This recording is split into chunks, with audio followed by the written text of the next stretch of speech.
Merci Jacques. Et d'abord, il y a quand même un principe dans la vie, c'est que le président a toujours raison, et particulièrement celui-là. Donc, il a tous les droits de prendre la parole absolument quand il veut. Bah, écoutez, bienvenue à je vois Eric Montier là, merci Eric. Frédéric Parou, par le web, j'espère que vous avez quand même une bonne image. Merci Frédéric de nous retrouver. Je pense que vous vous souviendrez très très lointainement que vous étiez venu dans cette même crypte où nous sommes ici aujourd'hui, et où pour l'instant nous n'avons pas de risque d'inondation, donc tout va bien. Alors, notre sujet, ô combien d'actualité, c'est management et organisation en contexte de tension continue, en prenant l'exemple du service des urgences de l'hôpital Bichat. Et donc le docteur Christophe Choquet, que certains connaissent, et je peux en profiter pendant qu'il n'est pas là pour dire qu'en plus il est extrêmement sympa, et que malgré la charge qui pèse sur les hôpitaux et la PHP particulièrement en ce moment, il sera des nôtres tout à l'heure, donc pour 11h. Alors comme d'habitude, deux conseils, mais là je vois que tout le monde les suit, c'est de couper les micros pour éviter des larcènes et des piquages de bande passante, voilà. Utilisez aussi, si vous voulez bien, le chat, et là normalement j'ai un deuxième ordinateur où Frédéric nous dit notamment que le visuel est très lisible, donc c'est super. Et puis l'autre chose, alors pardon de revenir dessus à chaque fois, pour vous redire, au cas où ça ne serait pas fait, et c'est vraiment important parce que les serveurs en ce moment, et en plus avec les problèmes de cybersécurité, ça va se sévériser et devenir de pire en pire, c'est de bien dans vos messageries, comme c'est indiqué ici, vérifier que l'expéditeur qui est cercle entreprise et santé, donc soit les messages de la mère Anne-Marie, soit les messages généraux de CES, ne sont jamais bloqués, sinon vous risquez de ne pas recevoir le lien, de ne plus recevoir l'information. Et donc en ce moment, on voit les serveurs qui peuvent être ceux de votre entreprise ou autres, qui, le cas le meilleur, c'est que ça vous envoie en spam, et le cas qui va devenir le plus fréquent, c'est que ça bloque complètement et donc vous ne les recevrez pas. Donc merci de vérifier que vous avez fait cette manip. Je vous rappelle, c'est la troisième colonne, c'est pas la cinquième, mais c'est la troisième colonne sur Outlook. Vous avez des petits bonshommes et qui sont le truc sur les types d'expéditeurs que vous avez. Voilà. Donc ça dit, on va dire un grand merci à Christophe Choquet, qui est responsable de l'unité fonctionnelle urgence de l'hôpital Bichat. Et comme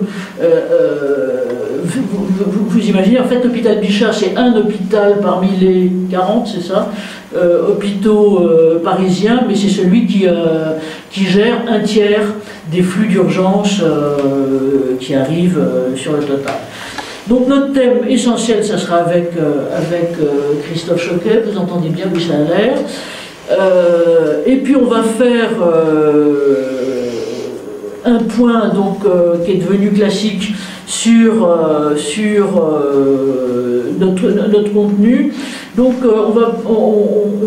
je ferai un point, si vous voulez, bien rapide sur notre programme cercle, et puis on va peut-être inverser ce que vous voyez affiché à l'écran, c'est que on pourra attendre que peut-être d'abord que le président soit revenu, et que on puisse regarder la fameuse loi, projet de loi, vous savez, qui a subi une procédure accélérée, si on peut dire, enfin non, je ne sais pas si on peut dire, c'était officiellement à l'Assemblée nationale, et donc qui a passé le premier, le premier gros sas de validation parlementaire sur la loi prévention et santé au travail qui reconcrétise l'ANI. Alors je pense que vous avez dû avoir vent, écho de... il y a eu des ménage, pas forcément ménage d'ailleurs, autour de ça. Donc ça serait bien qu'on fasse un point.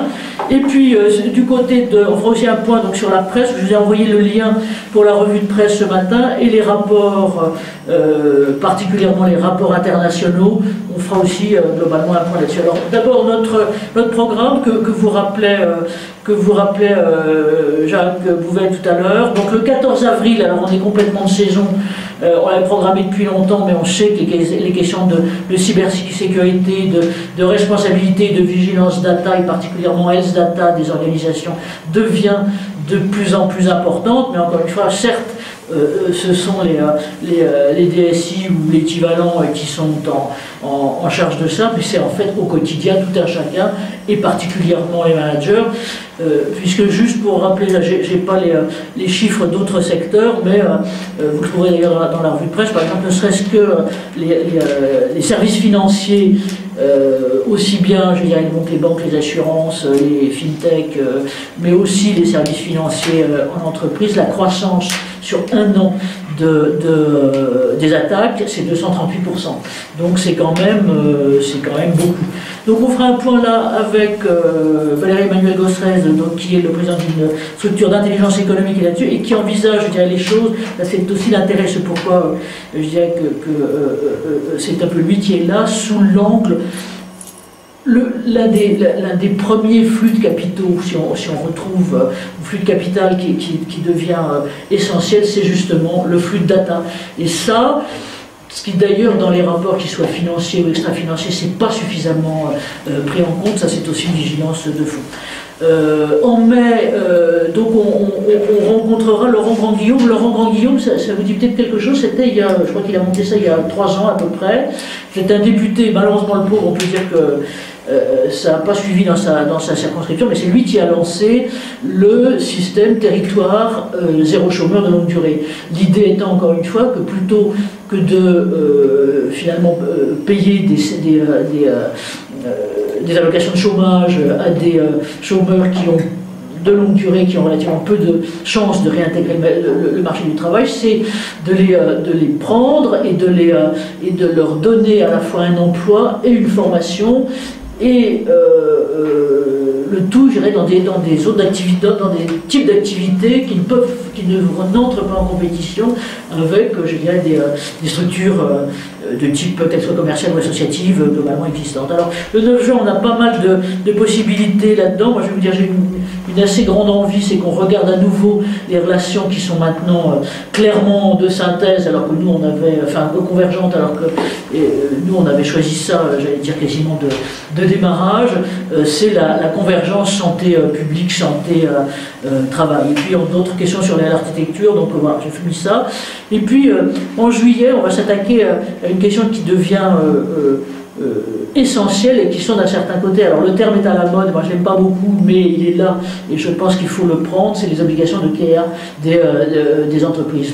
Et là, on est en train, avec les SEC, de travailler à périmétrer globalement les choses, puisque en fait, ils nous ont demandé de les aider à monter un observatoire de CARE, et qu'on va appeler sans doute e-CARE, le i étant bien sûr pour le côté e-santé, par électronique et par data, mais aussi i comme employeur, globalement sur l'ensemble. Voilà pour le programme.